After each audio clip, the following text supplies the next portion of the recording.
Assalamualaikum warahmatullahi wabarakatuh. Alhamdulillah. Alhamdulillahilladzi hadana li hadza wa ma kunna linahtadiya laula an hadana Allah. Subhanaka la ilma lana illa ma 'allamtana innaka antal alimul hakim. Rabbi shrah li sadri wa yassir li amri wahlul 'uqdatam min lisani yafqahu qawli. Allahumma salli wa sallim ala sayyidina Muhammadin miftahi bab rahmatillah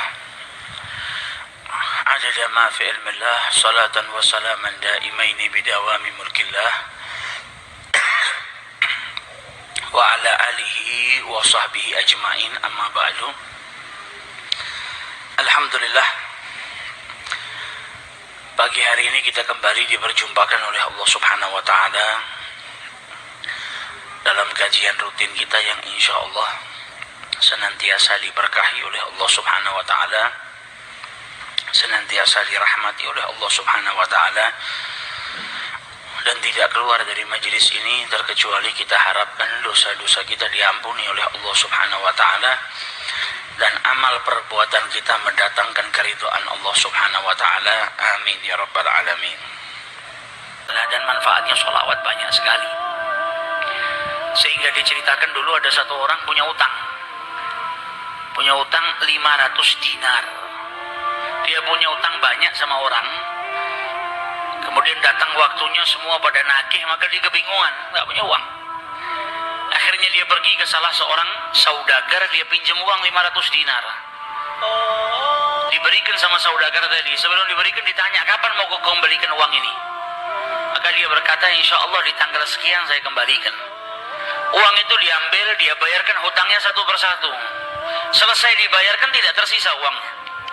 Gak ada sisa modal untuk dia putarkan supaya bisa bayar hutangnya yang 500 dinar ini.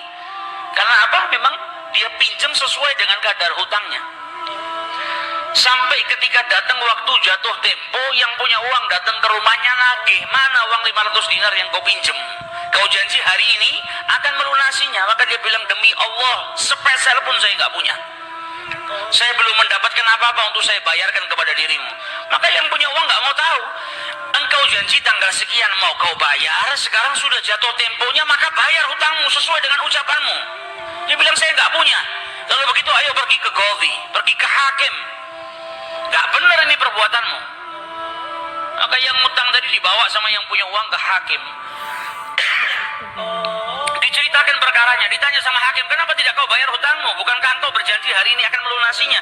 Dia bilang, iya saya berjanji, tapi saya nggak punya uang. Saya bukan pengkhianat, bukan orang yang mau berdusta. Kalau berdusta saya akan bilang saya nggak punya uang. Nggak ada perjanjian di sini, nggak ada bukti.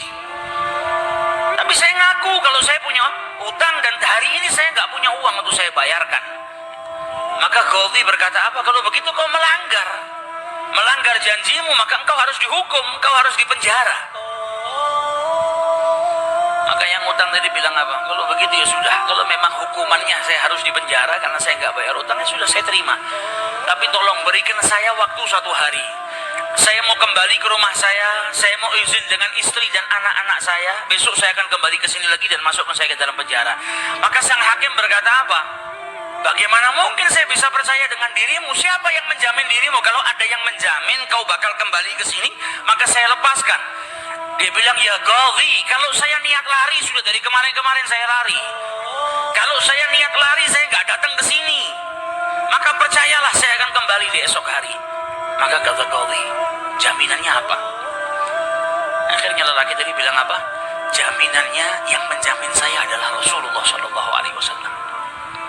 Maka sang hakim bingung. Maksudmu yang menjamin Rasulullah ini bagaimana? Dibilang, ya hakim, kalau saya besok nggak kembali ke tempat ini, saya bersedia ditolak menjadi umatnya Nabi besar Muhammad SAW. Ini tidak main-main sumpahnya. Dan ini bukan sembarang orang, memang orang yang soleh. Dia bilang, berikan saya waktu sebentar, saya kembali kepada keluarga saya pamit dengan istri saya, besok saya kembali. Saya bersumpah dan saya siap dikeluarkan dari umatnya Rasulullah, gak dianggap sama Rasulullah kalau sampai saya berdusta. Maka si hakim tadi mendengar sumpahnya seperti ini, akhirnya dipercaya kalau begitu kembalilah. Maka dia kembali ke rumah, dia ceritakan kepada istrinya, dia minta izin sama istrinya, suamimu ini mungkin besok di penjara karena nggak bisa bayar utang. Kata istrinya, kalau kau dihukum penjara, terus apa yang bisa membuatmu keluar sekarang ini? Kok tidak langsung di penjara, kok bisa kembali ke rumah? Kata suaminya, karena saya mendapatkan jaminan. Dari siapa? Dari Rasulullah. Dia ceritakan, saya bersumpah kalau saya nggak kembali di esok hari, saya rela tidak dianggap sebagai umatnya Rasulullah SAW.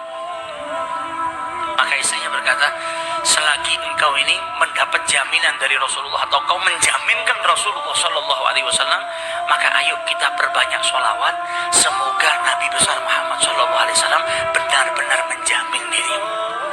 Karena sholawat itu manfaatnya besar. Sholawat ini berkahnya luar biasa.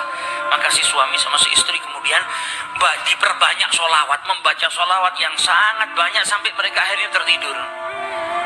Yang laki yang punya utang tadi ketika tidur mimpi berjumpa dengan Rasulullah SAW, dan Nabi dalam hadisnya telah bersabda, man ra'ani fakat ra'ani haqqa. Siapa yang mimpi berjumpa dengan diriku, maka sesungguhnya itu aku. Karena syaitan gak bisa menyerupai Nabi besar Muhammad SAW. Dan orang yang dalam hatinya ada mahabbah, orang yang rindu, orang yang membersihkan dirinya, orang yang memang benar-benar ingin berjumpa dengan Rasulullah SAW, akan diperjumpakan oleh Allah Subhanahu Wa Taala dalam mimpinya ataupun dalam keadaan yaqdhatan. Karena Nabi pun menjelaskan ada orang-orang yang bisa melihat Rasulullah SAW dalam keadaan sadar. Sebagaimana dulu diriwayatkan ada seorang santri kepingin ketemu sama Rasulullah, pingin mimpi. Tanya sama gurunya, sama kiainya, ajarkan kepadaku caranya mimpi ketemu Rasulullah itu bagaimana. Kata kiainya, apa? Gampang. Nanti malam kau makan ikan asin yang banyak, setelah makan jangan minum, kau tidur. Maka dia bingung, apa hubungannya ikan asin dengan mimpi ketemu Rasulullah? Praktekkan. Ini kiai mau mendidik santrinya yang betul-betul kepingin berjumpa dengan Rasulullah, pingin mimpi dengan Rasulullah SAW. Maka malam hari datang, dia makan ikan satu piring, setelah itu nggak minum, tidur.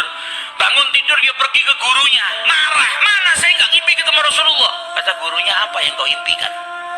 Kau mimpi ngelihat apa?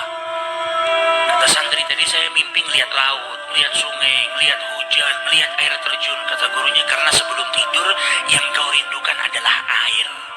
Kau makan ikan asin sehingga kau kehausan. Yang kau rindukan dan kau dambakan air. Maka apa yang kau rindukan dan apa yang kau dambakan datang dalam mimpi. Coba setiap kali kau tidur kau rindu dengan Rasulullah. Coba setiap kali kau tidur kau ingin sekali dan minta sama Allah Subhanahu Wa Taala agar diperjumpakan dengan Rasulullah SAW. Maka kau akan diperjumpakan dengan Nabi besar Muhammad SAW. Nah, ini yang diajarkan sama para ulama. Ini yang punya utang dari mimpi ketemu Rasulullah SAW. Dalam mimpinya apa kata Rasulullah? Kau jangan takut, jangan gelisah. Orang yang mahabbah, baca sholawatnya bukan sekedar baca, tapi baca dari lubuk hatinya, baca dengan penuh kecintaan. Mimpi berjumpa dengan Rasulullah dan berkahnya sholawat tadi bisa menyelamatkan